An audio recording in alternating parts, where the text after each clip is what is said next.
أشهد أن لا إله إلا الله وحده لا شريك له وأشهد أن محمدا عبده ورسوله أما بعد فأعوذ بالله من الشيطان الرجيم بسم الله الرحمن الرحيم اللهم صل على محمد وعلى آل محمد وبارك وسلم إنك حميد مجيد. അള്ളാഹുവിനെ ലഭിക്കുക സ്വന്തം ജീവിതത്തിൽ അവന്റെ തൃപ്തിക്ക് അനുസൃതമായി ജീവിക്കുന്നത് കൊണ്ടുള്ള നേട്ടവും അതിന് വിരുദ്ധമായി ജീവിക്കുന്നത് കൊണ്ടുള്ള കോട്ടവും അതിൻ്റെ നഷ്ടലാഭങ്ങൾ എന്താണെന്നും അതേസമയത്ത് ആ മാർഗത്തിലുള്ള തടസ്സങ്ങൾ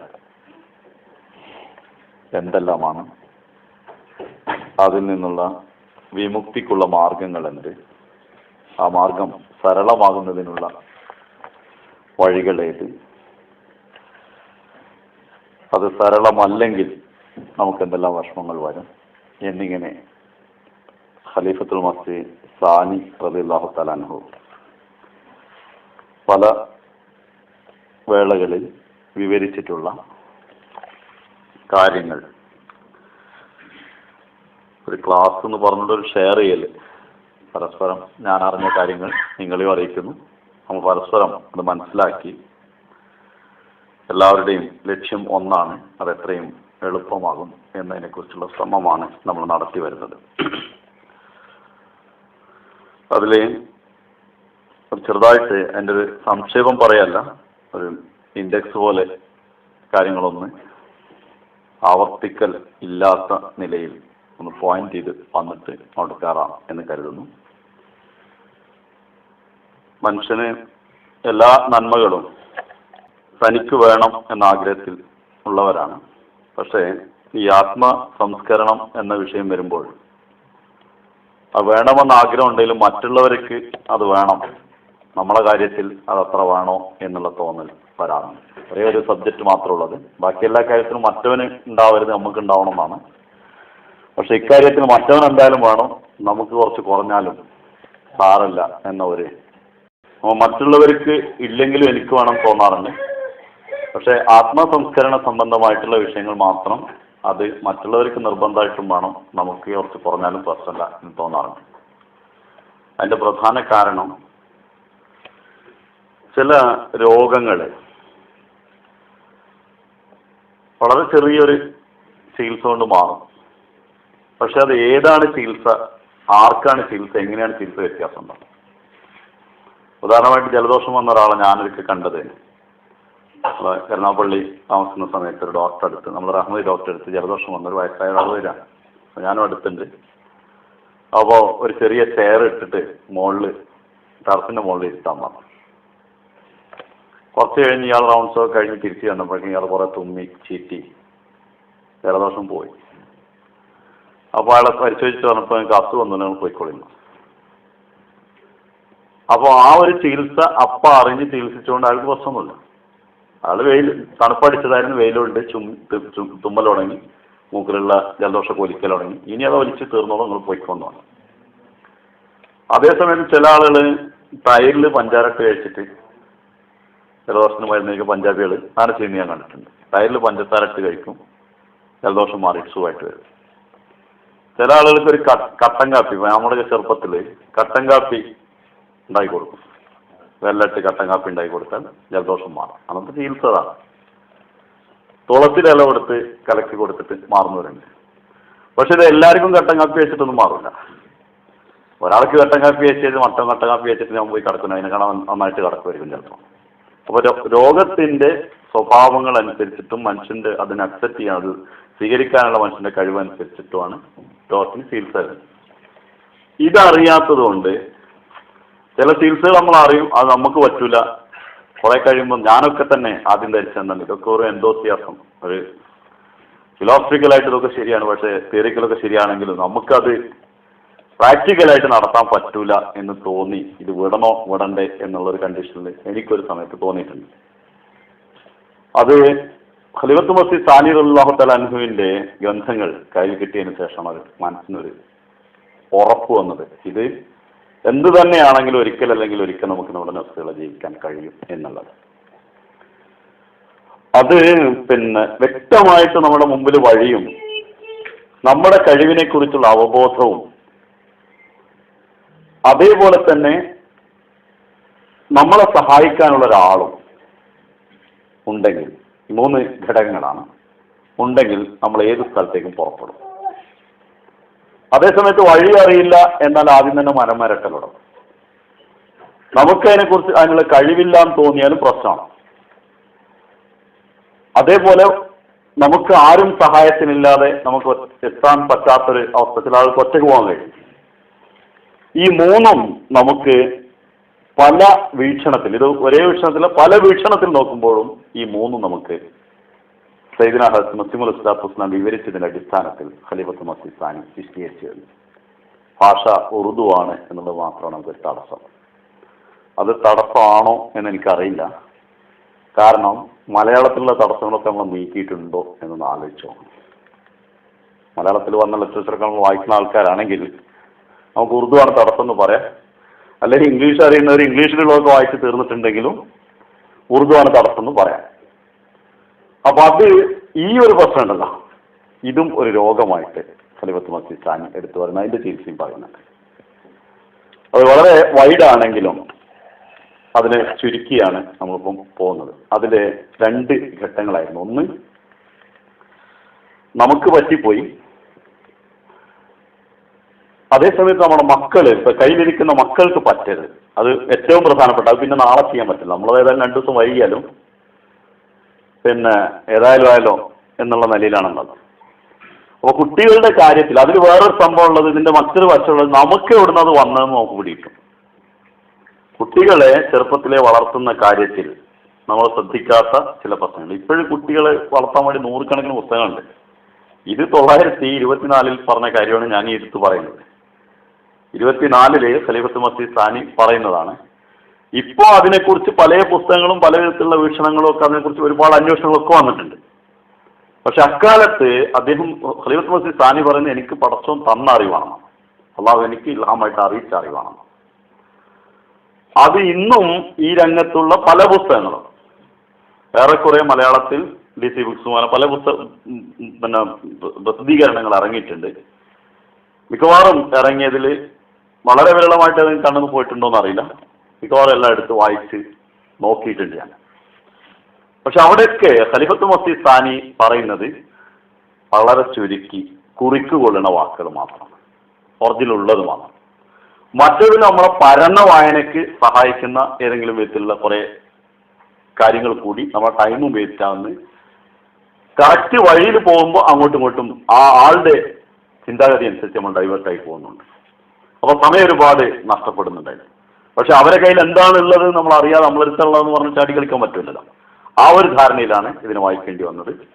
അപ്പോൾ ഞാനീ പറയുന്നത് ഖലീഫത്തുൽ മസീഹ് സാനിയുടെ അള്ളാഹു കൊടുത്തൊരു വിവരം, അത് പല കാര്യത്തിലും അദ്ദേഹത്തിന്റെ ഏത് പുസ്തകം വായിച്ചാലും മനസ്സിലാവും.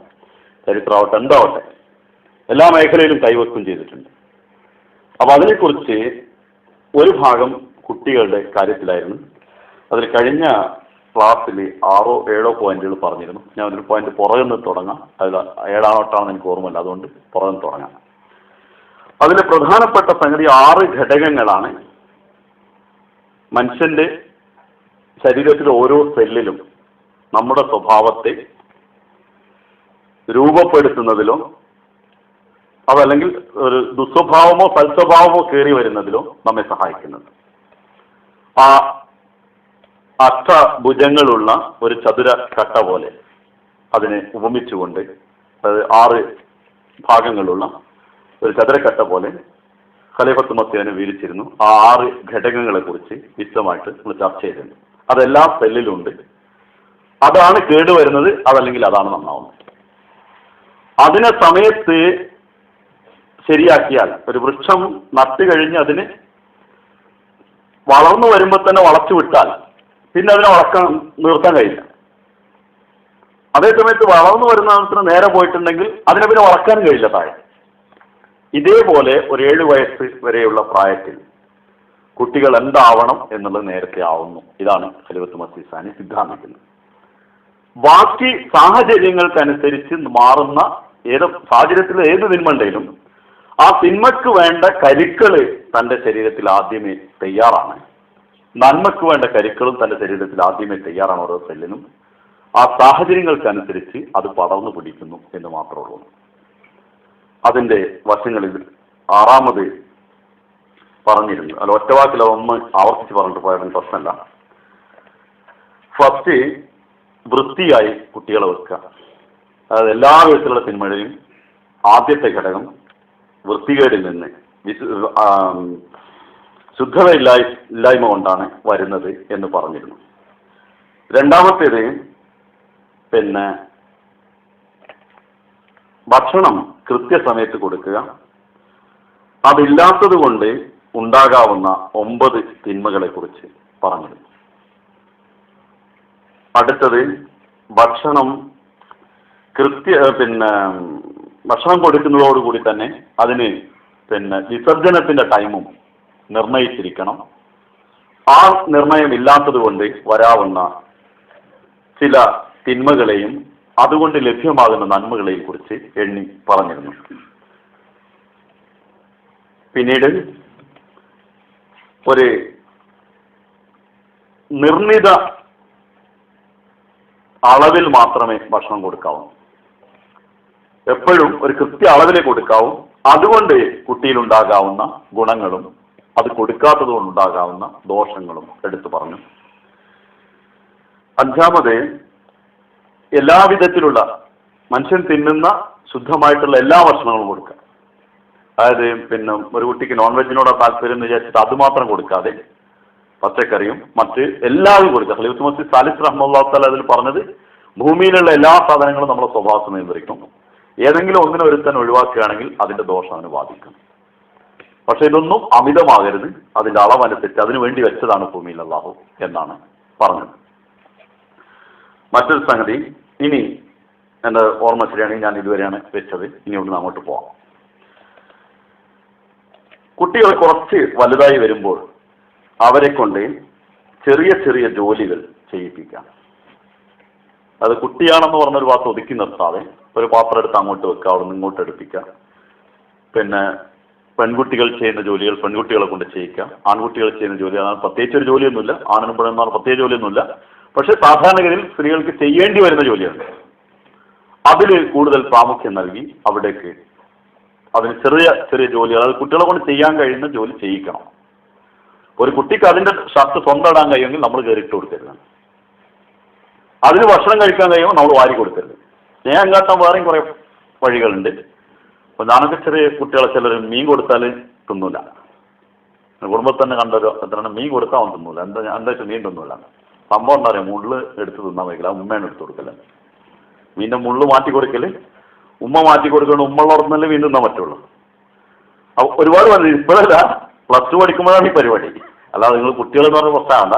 +2 പഠിക്കുമ്പോൾ മത്തിയോ ആ ടൈപ്പ് ഏതെങ്കിലും മീൻ കൊടുത്താൽ തിന്നില്ല. കാരണം അത് ഉമ്മ മാന്തി കൊടുക്കണം, മുള്ള് വാർത്തിട്ട്, അല്ലെ അവൻ തിന്നാൻ കഴിയില്ല. അത് അങ്ങനെ മുള്ളു കൊടുക്കുന്നു. അപ്പൊ അത് ആ വിധത്തില് അതിന് വേറൊരു പ്രശ്നം, ഞാൻ മനഃപൂർവ്വം ആ കുട്ടിയെ ഒരു ഭാഗത്ത് ഒതുക്കി നിർത്തിയിട്ട് വാപ്പാനെയും മാനി വേറെ വരുത്തേണ്ടി വന്നു. കാരണം വൈകുന്നേരം കിടന്നുറങ്ങുമ്പോൾ മോനെ മൂത്രം വെച്ചു വന്നു. ആള് BA ഫസ്റ്റ് ഇയർ പഠിച്ചുകൊണ്ടിരിക്കുകയാണ്. ഉറങ്ങുമ്പോഴാണ് ചോദിക്കുന്നത്, വാപ്പയെന്ന് ചോദിക്കണം മൂത്രം വെച്ചോ വന്നു. അപ്പൊ ഞാൻ പറഞ്ഞു, മൂത്രം വയ്ക്കാൻ നിങ്ങൾ എന്തിനാണ് അത് തെരഞ്ഞുകൊണ്ട് നടക്കണമെന്ന് വെച്ച്. അപ്പോൾ ആൾ ചെറുപ്പം മുതലേ ചോദിച്ചു വരുന്ന അത്രേ. നിത്യാഭ്യാസി ആന എടുക്കുന്ന പറഞ്ഞ മാതിരി നിത്യാഭ്യാസി ഇവന്റെ എല്ലാം എടുത്തുകൊണ്ട് നടക്കാണ്. അപ്പൊ അങ്ങനെയുള്ള ഒരു സ്വഭാവത്തിൽ നിന്ന് കുട്ടികളെ മാറ്റി നിർത്തി അവർക്ക് സ്വന്തമായിട്ട് കാര്യങ്ങൾ ചെയ്യാനുള്ള അവസരം കൊടുക്കാതെ അതൊക്കെ സ്നേഹം കാട്ടിയിട്ട് കേടുവരുത്തരുത്. അത് സ്നേഹം കൂടി നക്കിക്കൊല്ലലോ വെറുപ്പ് കൂടി മുക്കിക്കൊല്ലലോ രണ്ടും നടക്കാറുണ്ട്. അത് രണ്ടും കുട്ടികളുടെ കാര്യത്തിൽ ഒരിക്കലും പാടില്ലാത്ത സംഗതിയാണ്. അടുത്തത്, കുട്ടികളുമായിട്ട് അധികം സ്നേഹം കാണിക്കുക. സ്നേഹമുണ്ട്, അത് കാണിക്കുന്നതിന്റെ സ്റ്റൈൽ മാറുന്നത്. അത് പിടിച്ച് മുത്തിടുക, അനാവശ്യമായിട്ട് കുട്ടികളെ പിടിച്ച് മുത്തുക. അത് സാധാരണ എല്ലാവർക്കും കുട്ടികളെ കണ്ട മുത്താൻ തോന്നും. അതുകൊണ്ട് ഉണ്ടാകാൻ പോകുന്നത് തന്നെ എപ്പോഴും ഒരു പരിഗണന വേണം എന്നുള്ളൊരു തോന്നൽ ആ കുട്ടിയിലുണ്ടാവും. ഈ തോന്നൽ കാരണം അതെവിടെങ്കിലും ചെല്ലുമ്പോൾ ആ സ്നേഹം കാണാതിരിക്കുമ്പോൾ കുട്ടിക്ക് തോന്നുന്ന ഇവർക്കൊക്കെ എന്നോട് വെറുപ്പാണ്. സ്വാഭാവികമായും കുട്ടിക്ക് മറ്റവരോട് വെറുപ്പ് വേണം.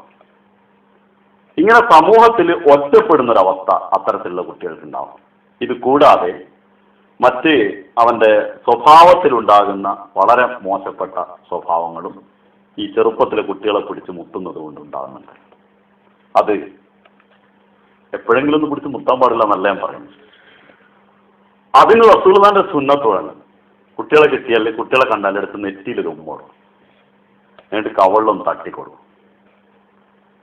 ഇത് ഖലീഫത്ത് മസീ റാബി റഹ്മത്തുള്ളാഹും ഖലീഫത്ത് മസീ ഹാമിദ് അയ്യദുല്ലാഹു ചെയ്യുന്നത് ഞാനും കണ്ടിട്ടുണ്ട്. ചെന്നിൽ വന്ന ഒരു കുട്ടിയെ കണ്ട്, വളരെ ചെറിയ കുട്ടിയാണ്, അപ്പോൾ അതിൻ്റെ മുഖത്ത് ഇങ്ങനെ തട്ടി നെറ്റിയിലൊരു മോട്ട്. റാബി റഹ്മത്തുള്ളാഹ് പലപ്പോഴും നമ്മൾ വീഡിയോയിൽ കാണാറുണ്ട് കുട്ടികളോട് അങ്ങനെ ചെയ്യുന്നത്. ഇത് സ്നേഹം കാട്ടാനുള്ള മാർഗമാണ്. കുട്ടിക്ക് ഒരു കേടും പറ്റില്ല.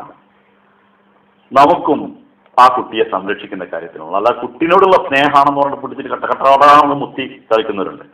അത് കുട്ടിക്ക് ദോഷം ചെയ്യുന്നു മാത്രമല്ല ആ കുട്ടിയുടെ സ്വഭാവങ്ങൾ കേടുവരുത്തി കളയും. മറ്റൊന്ന്, മാതാപിതാക്കൾ എപ്പോഴും, ഞാനിതൊക്കെ എണ്ണുന്നത് ഖലീഫത്ത് സാനി പറഞ്ഞത് അങ്ങനെ തന്നെ എടുത്തിട്ടാണ്, വേറെ എൻ്റെ വകയൊന്നും കൂട്ടുന്നില്ല, ഇടയിൽ വിസ്തീർണം കൂടിയാണ്. മാതാപിതാക്കള് ത്യാഗനിർഭരമായിട്ടായിരിക്കണം കുട്ടികളെ മുമ്പിൽ പെരുമാറേണ്ടത്. അതിൽ പ്രത്യേകിച്ച് കുട്ടിക്ക് സുഖമില്ലെങ്കിൽ അതിന് തിന്നാൻ പാടില്ലാത്ത സാധനം ഉണ്ടാവും, അത് കഴിക്കരുത്, വീട്ടിൽ കൊണ്ടുവരരുത്. എന്നിട്ട് പറയണം നിനക്ക് സുഖമില്ലാത്തതുകൊണ്ടാണ് ഞങ്ങളും കഴിക്കാത്തത്. കുട്ടിക്ക് ഇറച്ചി തിന്നാൻ പറ്റാത്തതാണ്, അതിന് അസുഖമുണ്ട്, അപ്പോൾ കുട്ടീനെ മാറ്റി നിർത്തിയിട്ട് ബാക്കിയുള്ളവർക്ക് കൊടുക്കുക, നിനക്ക് അസുഖമാണ് നിനക്ക് തിന്നാൻ പാടില്ല എന്ന് പറയാൻ പാടില്ല. അതിന് നമ്മൾ സഹിച്ചോളണം. അതുകൊണ്ട് കുട്ടിയിലും ഈ ടോളറേഷൻ സ്വഭാവം, അതായത് മറ്റുള്ളവർക്ക് വേണ്ടി സഹിക്കുന്ന ഒരു പൊരുത്തപ്പെടുന്ന ഒരു സ്വഭാവം കുട്ടിയിൽ വളർന്നു വരും. അതല്ലെങ്കിൽ സെൽഫിഷാണ് പിന്നെ വരിക. അങ്ങനെ തിരിച്ച് സ്വന്തമായിട്ട് തൻ്റെ കാര്യങ്ങൾ നോക്കിയാൽ മതി, മറ്റുള്ളവരെ നോക്കേണ്ടതില്ല എന്നുള്ളൊരു സ്വഭാവം തിരിച്ചു വരും. അപ്പൊ ഇത് എപ്പോഴും നടക്കാവുന്ന ഒരു കാര്യമാണ്. ഇതിനും വേറൊരു പ്രധാന പ്രശ്നം ഞാൻ പറയാം. കുട്ടികൾ ഒരാളൊന്നേ തിന്നുള്ളൂ, വേറെ ഒരാളൊന്നേ തിന്നുള്ളൂ പറഞ്ഞ് വീട്ടിൽ പഠിപ്പിക്കും. അതിന് കാരണം നമ്മൾ കൊടുത്തത് അതാണെന്നുള്ളതാണ്. അപ്പം ചെറുപ്പം മുതലേ കൊടുക്കാതെ കുട്ടി എന്തെങ്കിലും ഒരു സമയത്ത് വാശി പിടിച്ചാൽ അങ്ങനെ തന്നെ ആക്കും. പിന്നെ അവിടെ മുതൽ അങ്ങനെയാണ് പ്രോഗ്രാം. അത് അറിവുകേടിൻ്റെ ഒരു ലക്ഷണമാണ്. അത് കൊടുക്കുന്ന സാധനങ്ങൾ അപ്പോൾ കൊടുത്ത് അതിന് പഠിപ്പിക്കുകയാണ്. ഇപ്പോൾ വലുപ്പത്തിൽ തിന്നൂല എന്ന് പറഞ്ഞാൽ അതിൻ്റെ അർത്ഥം ചെറുപ്പത്തിൽ കിട്ടിയിട്ടില്ല എന്നാണ്. ആ സാധനം കിട്ടാത്തതുകൊണ്ടാണ്. ഇപ്പം ഞണ്ടിന് കൊതിക്കുന്ന ആൾക്കാർ നമ്മൾ കണ്ടിട്ടുണ്ട്, ഞണ്ട് തിന്ന് ഛർദ്ദിക്കുന്ന ആളെ ഞാൻ കണ്ടിട്ടുണ്ട്. കാരണം അത് അതിന് മുമ്പ് പറഞ്ഞ ചില ആൾക്കാർ ഞണ്ട് തിന്ന് ഛർദ്ദിക്കുകയെന്ന് ചോദിച്ചു, കാരണം അവരതിന് മുമ്പ് തിന്നിട്ടില്ല.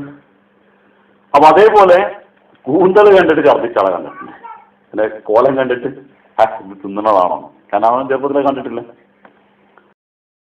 നമ്മുടെ ഒരു ബന്ധു നൂൽപുട്ട് തിന്നൂല, എന്താ വെച്ചാൽ മണ്ണരയാണെന്ന് പറയാം. അങ്ങനെ എന്താ വെച്ചാൽ അത് അങ്ങനെ പഠിച്ചുപോയി. അത് ചെറുപ്പത്തിൽ കാണാത്തതുകൊണ്ട് പിന്നെ കണ്ടത് പൂഴിയറിനെയാണ് മണ്ണര. അപ്പൊ അത് ചട്ടിയിലിട്ട് കാണാമെന്നാണ് കക്ഷിക്ക് തോന്നുന്നത് കണ്ടാൽ. അപ്പൊ സംഭവം നമ്മൾ കുട്ടികളുടെ ഈ സ്വഭാവങ്ങൾ പലതും തിന്നൂല എന്ന് പറഞ്ഞു ഞാനത് കൊണ്ടുപോയത് ഇവിടുന്നാണ്. കുട്ടികൾക്ക് വേണ്ടി ത്യാഗങ്ങൾ ചെയ്യേണ്ടി വരുന്ന ചില സമയങ്ങളിൽ വീട്ടിൽ രണ്ടാൾക്ക് 2 ടൈപ്പ് 3 ടൈപ്പ്, അത് ആ അമ്മ തോറ്റതാണ്.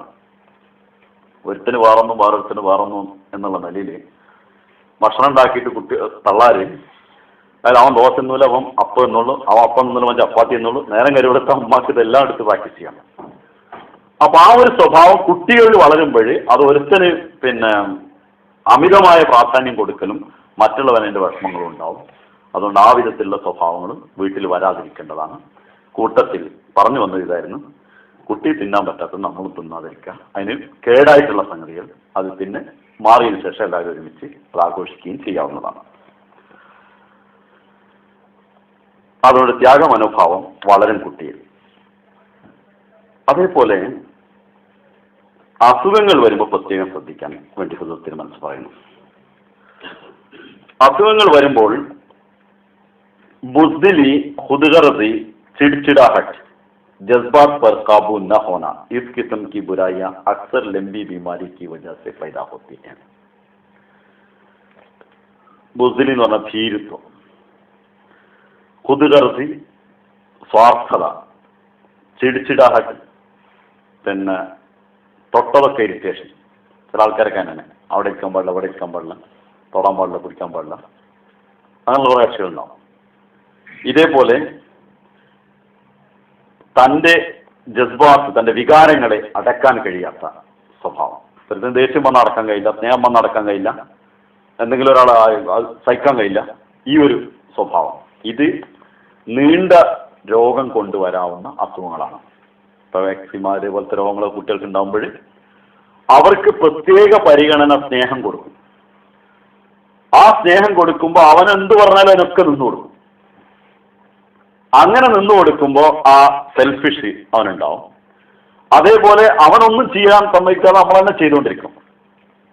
അതായത് കുട്ടിക്ക് അസുഖമാണ്, കുട്ടിക്ക് ചെയ്യുന്നതായിരിക്കും, പക്ഷെ എന്നാലും കുട്ടിനോടുള്ള ആ ഒരു സിമ്പതി, എന്തോ ഒരു പിന്നെ വികാരം കൊണ്ട് അത് ചെയ്യുന്ന കാര്യങ്ങൾ നടക്കുകയാണെങ്കിൽ പിടിച്ച് നടക്കണ്ടായി എടുത്ത്. സുഖമില്ലാത്ത ചില ആൾക്കാർ പിന്നെ ചെറുതായിട്ടൊരു അസുഖം പിടിച്ചിട്ടുണ്ട് ഹൂയി എന്ന് പറഞ്ഞ കാര്യങ്ങളുണ്ടാവും. എന്താ കാരണം, കുട്ടിക്കാലത്ത് അങ്ങനെയാണ് ചെയ്തിട്ടുള്ളത്. ചില ആൾക്കാർക്ക് അസുഖമൊക്കെ നടക്കുന്നുണ്ടാവും, അതൊന്നും ആരും ഒന്നും അറിയില്ല. ഞാൻ കണ്ണൂരിലുള്ള ഒരാളെ കണ്ടത് 20 കൊല്ലമായിട്ട് ഞാൻ 5 മിനിറ്റ് കൂടുതൽ ഒരു ദിവസം ഉറങ്ങിയിട്ടില്ല എന്നാണ്. അസുഖമാണ്, പക്ഷേ ശരീരത്തിലെ എല്ലാ അംഗങ്ങളും വേദന കൊണ്ട് പൊളയുന്നുണ്ട്.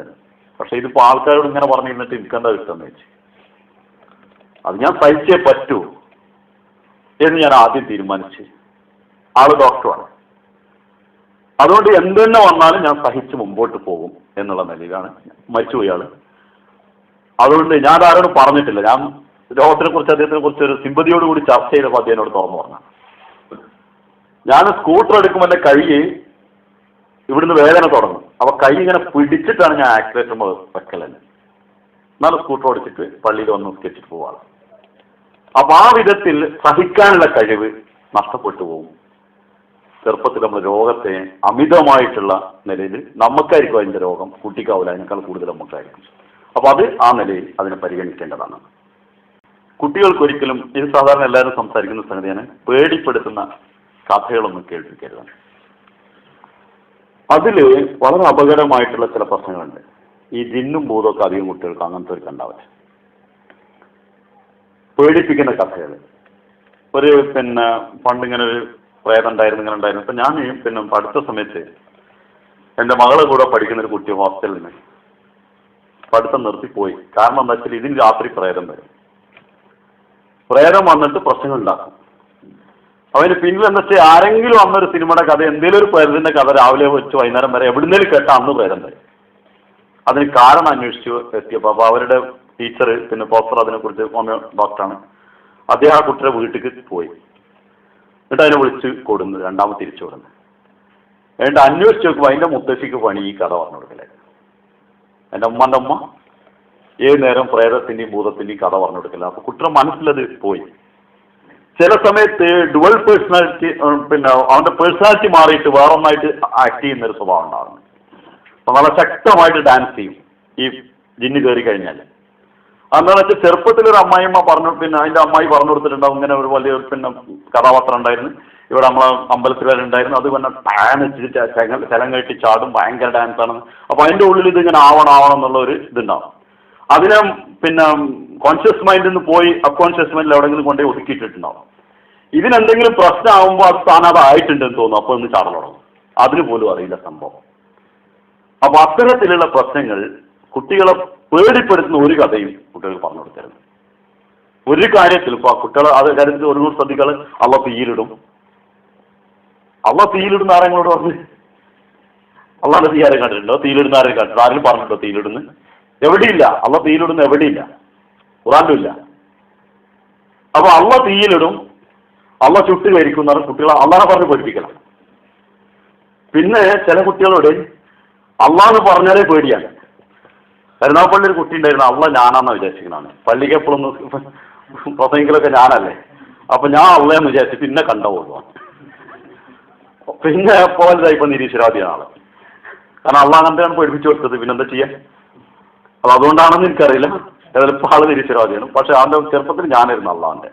കാരണം പള്ളിയിലുള്ള ആളാണ് അള്ള എന്ന് പറഞ്ഞിട്ട് പള്ളിയിൽ വന്നാൽ മുണ്ടരുത്, അള്ള അത് കേട്ടു ഇത് കേട്ടെന്ന് പറഞ്ഞു. അപ്പൊ പള്ളിയിൽ കൊണ്ടുവരുന്ന ആള് ഞാനും ഉണ്ടോ? അത് സ്വാഭാവികമായിട്ടും പ്രശ്നമാണ്. അപ്പൊ അള്ളാഹിനെ കുറിച്ച് പറയുന്നത് അറിയാത്ത ഒന്നും കുട്ടിക്ക് പറഞ്ഞു കൊടുക്കുക. ഒന്നാമത്തെ കാര്യം ഇതിൽ പേടിപ്പിക്കൽ മാത്രമല്ല, അള്ളാഹിനെ കുറിച്ചൊരു കാര്യം നിങ്ങൾക്ക് അറിയാത്തൊരു സാധനം കുട്ടിക്ക് പറഞ്ഞു കൊടുക്കുക. അത് വളരെ സൂക്ഷിച്ചുമാണ്. കാരണം അത് ശരിക്കും അതിന്റെ കടക്കലാണ് കത്തി വെക്കുന്നത്, എൻ്റെ ജീവിതത്തെ മുഴുവൻ തകർത്തുകളെ. അതുകൊണ്ട് അത് പ്രത്യേകിച്ച് അള്ളാഹിന്റെ സ്നേഹത്തെക്കുറിച്ച് എത്ര വേണം പറഞ്ഞു കൊടുക്കുക. ഏറ്റവും രസമുള്ള അള്ളാഹിനെ നിങ്ങൾക്ക് ബോധ്യപ്പെടുത്തുന്നതാണ് അള്ളാഹ് നമുക്ക് തന്ന ഒരു കുട്ടിനോട് നിസ്കരിക്കണം. എന്ത് നിസ്കരിക്കണം? നമുക്ക് വായു നമ്മൾ ശ്വസിക്കുന്നത്, അത് കുറച്ചേരം മൂക്ക് കുത്തിയൊക്കെ എങ്ങനെ ഉണ്ട്? ഇത് പടച്ചോ ഒരു ചെലവില്ലാത്ത ഒന്നാണ്. നമ്മൾ കുടിക്കുന്ന വെള്ളം സ്വല്പം നിന്നെങ്കിൽ എങ്ങനെ ഉണ്ടാവും? അത് അള്ളാഹ് നമ്മളൊന്നും ചോദിക്കാത്ത ഒന്നാണ്. അള്ളാഹ് തന്ന ഓരോ അനുഗ്രഹങ്ങളെയും കുട്ടിക്ക് പറഞ്ഞു കൊടുത്ത് അതിന് അള്ളാഹിനോടുള്ള സ്നേഹം വളർത്താം. അതേ സമയത്ത് നിസ്കരിച്ചിട്ടില്ല അള്ളാഹ് തീയിലിടും, നുണ പറഞ്ഞാൽ അള്ളാഹ് നാവ് മുറിച്ചും, ഇങ്ങനെയൊക്കെ പറഞ്ഞു കൊടുത്തിട്ടുണ്ടെങ്കിൽ അത് നോക്കും. സംഗതി കുട്ടികളടക്കം നോക്കും തീയിലിടുന്നുണ്ടോന്ന്.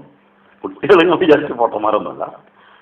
പിന്നെ ചെറുപ്പത്തിൽ എനിക്ക് ഓർമ്മയുണ്ട്, തുമ്പിയുടെ കാലിങ്ങനെ മുറിച്ച്, നമുക്കന്ന് തുമ്പിനെ കെട്ടിയിട്ട് നൂലുമ്പ കെട്ടിയിട്ട് പറത്തണം സ്വഭാവം. ചെറുപ്പത്തിൽ കുറ്റങ്ങൾ പലതും ചെയ്യില്ല. കൂട്ടത്തിൽ ഉപ്പ എന്നോട് പറഞ്ഞു തുമ്പിന്റെ കൈ മുറിക്കേണ്ടാണ്.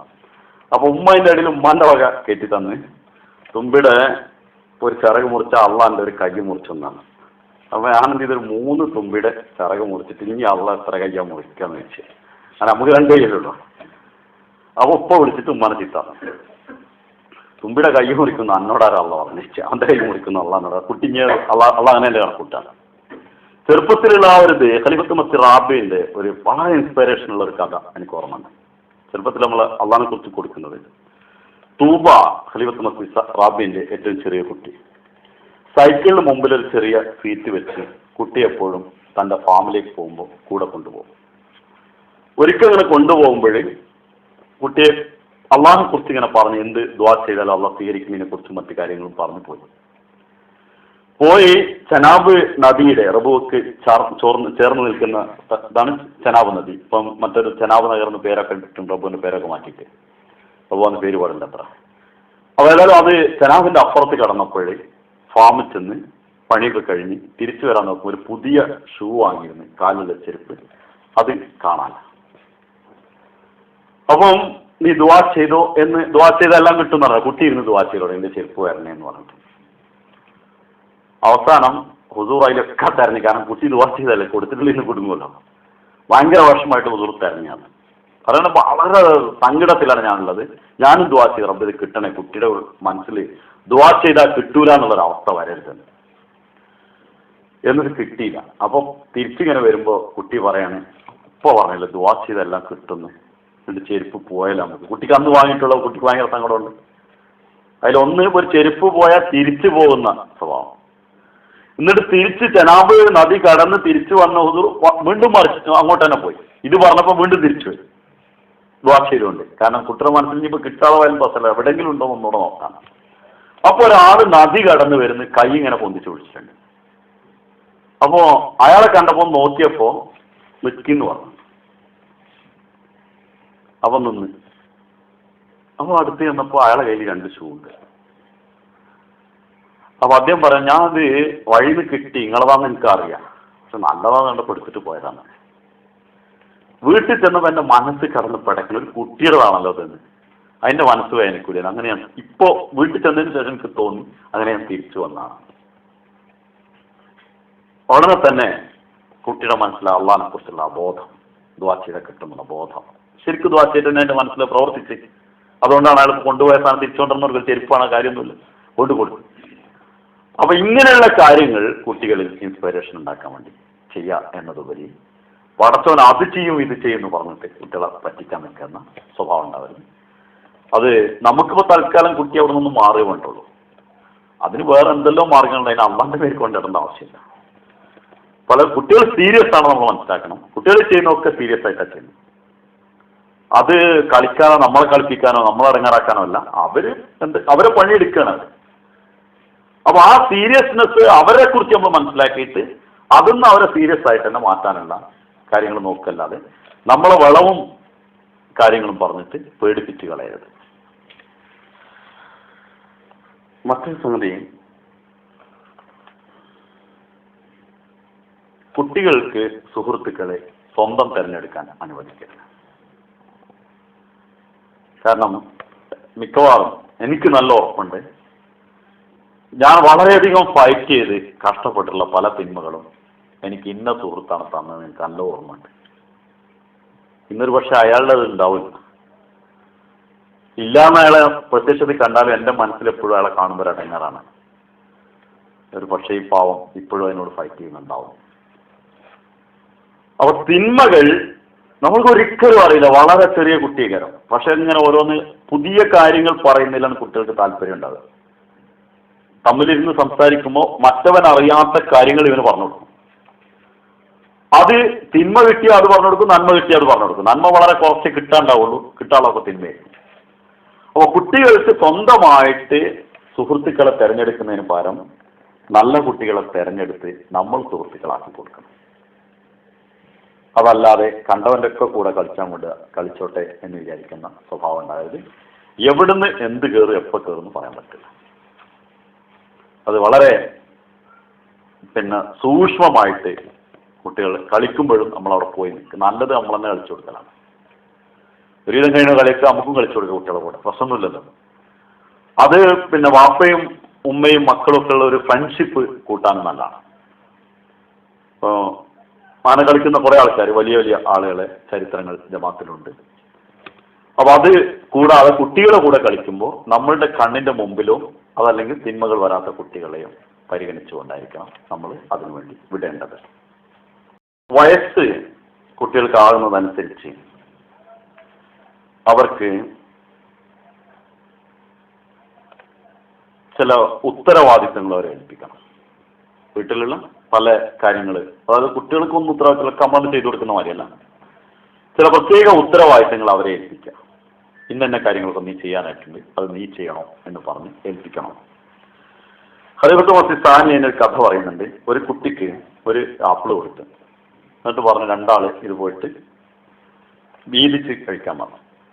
അപ്പോൾ വീതിക്കാൻ വേണ്ടി അവൻ പോകുമ്പോൾ ഒരു വാക്കൂടെ പറഞ്ഞ്, ആരാണോ വീതിക്കുന്നത്, രണ്ടാളിൽ ഒരാൾ വീതിച്ചിട്ട് രണ്ടാൾ കഴിക്ക്, ആരാണോ വീതിക്കുന്നത് അയാൾ കുറച്ചെടുക്കണം. അപ്പൊ രണ്ടാളും ഇത് വീതിക്കാൻ പുറപ്പെടുന്നില്ല. മടിയന്മാർ പൊതുവെ ഉണ്ടാവുമല്ലോ, ഉണ്ടാകും. അപ്പോൾ വീതിച്ച് കഴിയുമ്പോൾ തനിക്ക് ഉത്തരവാദിത്തം ഉണ്ടാവും, താൻ കുറച്ചെടുക്കാൻ പാടുള്ളൂ. ഇതാണ് വാപ്പ പഠിപ്പിക്കാൻ ഉദ്ദേശിച്ചത്. അങ്ങനെ ആ ഒരു തത്വത്തിലായിരിക്കണം കുട്ടികളുടെ ഉത്തരവാദിത്തങ്ങൾ പഠിപ്പിക്കേണ്ടത്. വളരെ പ്രധാനപ്പെട്ട സംഗതി. ഇത് നീ ചെയ്തിട്ട് നീ വലിയാളാവല്ല, നീ നിന്റെ റെസ്പോൺസിബിലിറ്റി നീ എടുക്കുമ്പോൾ നിനക്ക് ചില കാര്യങ്ങൾ സഹിക്കേണ്ടി വരും. അങ്ങനെയാണത് മുമ്പോട്ട് പോകാൻ പറ്റുള്ളൂ. മടിയന്മാര് ഒരു കഥ ഖലീഫത്തുൽ മസീഹ് പറഞ്ഞിട്ടുണ്ട്. ഈ റെസ്പോൺസിബിലിറ്റി ഇല്ലാത്ത ആൾക്കാരെ കുറിച്ച് സാധ്യതയ്ക്ക് ഒരു തമാശ വന്നു. രണ്ടാള് മടിയെന്ന് പറഞ്ഞാൽ ഏറ്റവും വലിയ മടിയന്മാർ. ഞാൻ രണ്ടാളോട് പോയിട്ട് ഒരു സ്ഥലത്ത് ഇങ്ങനെ ഇരുന്ന്, അപ്പോൾ ഒരു മാങ്ങ വീണ് താഴത്ത്. നീ എടുത്തിട്ട് വാങ്ങാം. അപ്പോൾ നീ തന്നെ എടുത്തിട്ട് വാങ്ങാം. അല്ല, നീ എടുത്തിട്ട് വാങ്ങാം. കുറേ നേരം രണ്ടാളും പറഞ്ഞിങ്ങനെ ഇരുന്നു.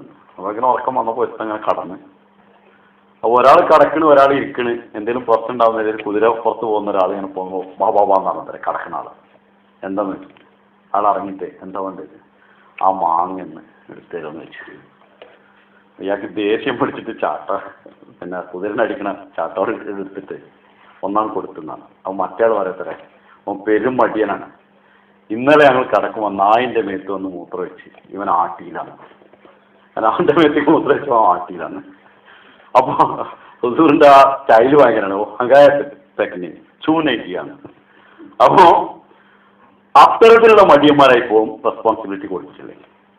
കുട്ടിക്കാലത്ത് തന്നെ ഇപ്പോൾ വീട്ടിലെ പത്രങ്ങൾ എടുത്ത് വെക്കുന്ന സ്വഭാവം നിനക്ക്, പണി നിനക്ക്, ഇന്നതൊക്കെ അടുക്കി വെക്കുന്ന പണി നിനക്ക്, മുമ്പ് അടിച്ചു വരുന്ന ജോലി നിനക്ക്, ഇങ്ങനെ വീട്ടിലെ സാധനങ്ങൾ ഒതുക്കി വെക്കുന്നത്, സാധനം കൊണ്ടുവരുന്നത്, അത് വീട്ടിൽ എന്തൊക്കെ സാധനങ്ങൾ ഇല്ലാത്തത് നോക്കിയിട്ട് കടയിൽ പോയി വാങ്ങിക്കൊണ്ടുവരുന്നത്, ഇങ്ങനെയുള്ളപ്പോൾ എനിക്കിന്ന് ഇവിടെ ഉണ്ട്, കുവൈറ്റിലുണ്ട്. +2 പഠിക്കുന്ന കുട്ടികളാണ്. പക്ഷേ ഉമ്മ ഒരു ചെറിയ ബക്കാലിൽ പോയിട്ട് റൊട്ടി വാങ്ങാൻ വേണ്ടിയിട്ട് ഇവനോട് പറഞ്ഞ് ഞാൻ കേൾക്കുകയാണ്. അടുത്തുള്ള കുറേ പറയുമ്പോൾ കളത്തിരും, അതിക്ക് പോകണ്ട. അപ്പോൾ അവൻ പറയുന്നത് എനിക്കില്ലാന്ന്. ഇത് രണ്ടും ഞാൻ കേൾക്കുന്നുണ്ട്. എന്നിട്ട് ആ ഉമ്മ പറഞ്ഞിട്ട് പോയിട്ട് ബക്കാലിൽ പോയിട്ട് റൊട്ടി വാങ്ങിക്കൊണ്ട് വരുന്നുണ്ട്. അപ്പോൾ ഞാൻ കേട്ടതുകൊണ്ട് ഞാൻ ആ കുട്ടിനെ വിളിച്ചിട്ട് പറഞ്ഞത് എന്തെങ്കിലും ചെയ്തെന്ന് ചോദിച്ചു. അപ്പോഴാണ് അതിൻ്റെ എക്സാസ് ഉണ്ടാകുന്നത്. അപ്പോൾ അത് കുട്ടികളിൽ ഉണ്ടാവാതെ അവരുടേതായിട്ട് റെസ്പോൺസിബിലിറ്റി, വീട് കൊണ്ട് നടക്കൽ നമ്മുടെ റെസ്പോൺസിബിലിറ്റിയാണ്, നമ്മുടെ ഒരു കഴിവാണ്, നമ്മളാണ് ചെയ്യേണ്ടത് എന്ന്. അഥവാ വാപ്പ മരിച്ചാലും ആ വീട് അവൻ കൊണ്ടുനടക്കും. അഥവാ ഉമ്മ പോയാലും വീട് അവൾ സംരക്ഷിക്കും.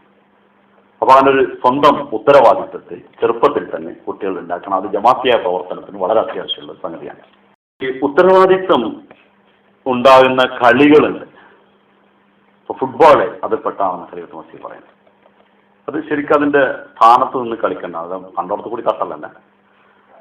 ഒരു പൊസിഷനിൽ നിന്ന് അവിടെ ബാള് വന്ന ഡിഫൻസ് സോൺ നോക്കണം, ഒഫൻസ് സോൺ തന്നെ നോക്കണം. അതൊരു ഉത്തരവാദിത്തം ഉണ്ടാകുന്ന കളിയാണ്. ആ ഭാഗം അവന് ഉത്തരവാദിത്തം ഉണ്ടാവും. അതേസമയത്ത് കുട്ടിയും കോലും അതിലൊരു ഉത്തരവാദിത്തമല്ല. അത് കിട്ടുമ്പോൾ അടിച്ചാൽ മതി, കിട്ടുമ്പോൾ അത് സെൽഫിഷാണ്, അതുകൊണ്ട് വളരുന്നതെന്ന് പറഞ്ഞു. കോട്ടികളി അതുകൊണ്ടും സ്വാർത്ഥത വളരുന്നതാണ്. അത് കളിക്കരുത്. അതിലൊന്നും കോട്ടി കളിക്കാൻ പാടില്ല. കോട്ടി കളിച്ചപ്പോൾ വന്ന് പിടിക്കും, സുധാമലാമയുടെ ആരെയും വന്ന് പിടിക്കും, കോട്ടിയും വാങ്ങും, അടിയും കിട്ടും. അവസാനം കോട്ടി വന്നാൽ കോട്ടി എടുത്തിട്ട് വലിച്ചെറിഞ്ഞു. കോട്ടി വലിച്ചെറിയുന്ന സ്ഥലത്ത് ഈ ആൾക്ക് കിട്ടരുത്. കാരണം കോട്ടി കണ്ടാൽ പിന്നെ അടി കിട്ടും. ആരവിടെ കളിച്ചതും തപ്പി തെരഞ്ഞിട്ട് കിട്ടും. അപ്പോൾ കോട്ടി വലിച്ചെറിയും കോളത്തേക്ക്, എന്നിട്ട് ഓടലാണ് ആരെങ്കിലും കോട്ടി കളിക്കുകയാണെങ്കിൽ. അപ്പോൾ അതൊക്കെ കളികളിലും ആ ഉത്തരവാദിത്തം, ടീം വർക്കിന്റെ ആ ഒരു ഉത്തരവാദിത്തത്തിന്റെ സ്വഭാവം ഉണ്ടാകും. ഹോക്കി ഖലീഫത്തുൽ മസീഹ് പറഞ്ഞു അതിൽ പെട്ടാണെന്ന്. ക്രിക്കറ്റ് എന്നുള്ളതുകൊണ്ടോ ഇല്ലാത്തതൊന്നും അറിയില്ല, അന്ന് പറഞ്ഞായിട്ട് ഞാൻ കേട്ടിട്ടില്ല. അവിടെ ഖലീഫത്തുൽ മസീഹ് സാനി ഒരു ദിവസം മസീമോദിനോട് പറഞ്ഞ് ക്രിക്കറ്റ് മാച്ചുണ്ട്, കാണാൻ പോകാൻ എല്ലാവരും, ഞാൻ പോട്ടെ എന്ന് വെച്ച്, നിങ്ങളും വരുന്ന വെച്ച്.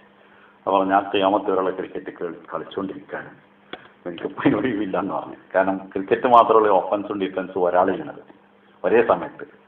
അതായിരുന്നു ഇസ്ലാമിന്റെ ഓഫൻസും ഡിഫൻസും ഒരേപോലെ ചെയ്യുന്ന ഒരാളായിരുന്നു മുസ്ലിം അലിസ്ലാം. ഒരു പക്ഷേ അക്കാരണത്താലായിരിക്കും അങ്ങനെ ഒരു വ്യാഖ്യാനം അത് നൽകിയത്.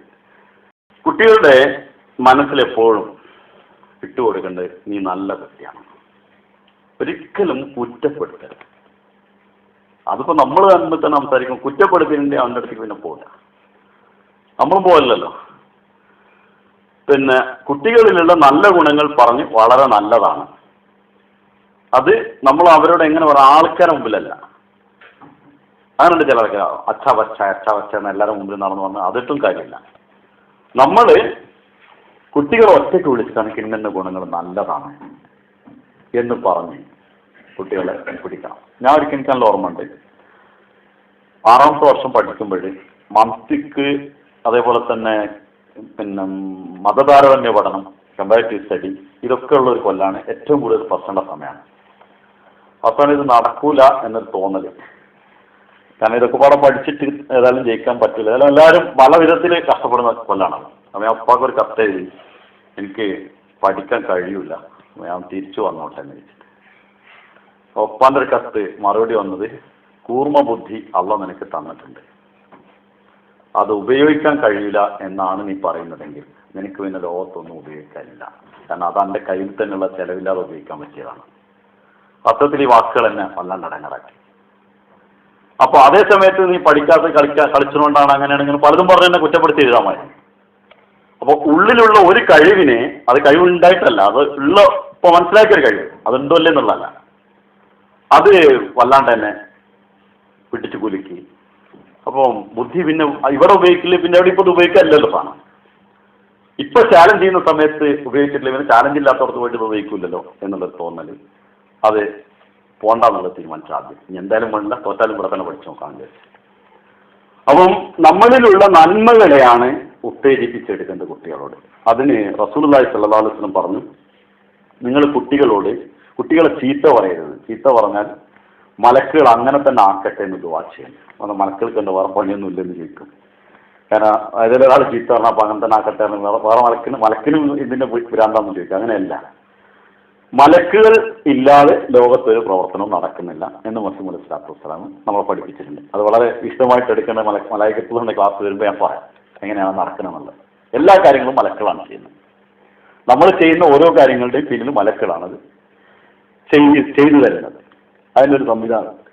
അപ്പോൾ നമ്മൾ ചീത്ത പറയുമ്പോൾ അതിന്റെ പ്രതികരണം അവിടെ ഉണ്ടാകുന്നു, അത് മലക്കുകൾ മൂലം ഉണ്ടാകുന്നു. ആ പ്രതികരണം കുട്ടികളെ ചീത്ത പറഞ്ഞാൽ ചീത്തയാവുന്നു. ഇപ്പോൾ തന്നെ നായി എന്ന് വിളിച്ചിട്ടുണ്ട്, ആ കുട്ടി നായിന്റെ സ്വഭാവം കാട്ടാൻ തുടങ്ങും. ഇതാണ് റസൂലുള്ളാഹി പറഞ്ഞത്. അതുകൊണ്ട് ചീത്ത വിളിക്കുന്നവരാരും നമ്മളെ ജമാഅത്തിൽ അധികം ഉണ്ടാവില്ല, എവിടെയെങ്കിലും ഉണ്ടോ അല്ലാത്തറിയാം. പക്ഷെ അങ്ങനെ അവരെ വേദനിപ്പിക്കുന്ന വിധത്തിൽ അവരെ ഒരിക്കലും കുറ്റപ്പെടുത്തരുത്. കാര്യങ്ങൾ പറഞ്ഞു കൊടുത്ത സ്നേഹത്തിൽ ഇന്ന ഗുണങ്ങളുണ്ട്, ഇത് നിനക്കൊരു കുറവ് സംഭവിച്ചതാണെന്ന് എനിക്ക് തോന്നുന്നു, അതോടെ നീ കവർ ചെയ്ത് കൊണ്ടുപോയിക്കൂടെ എന്ന നിലയിലാണ് അവർ ഉപദേശിക്കേണ്ടത് എന്ന് പറഞ്ഞു.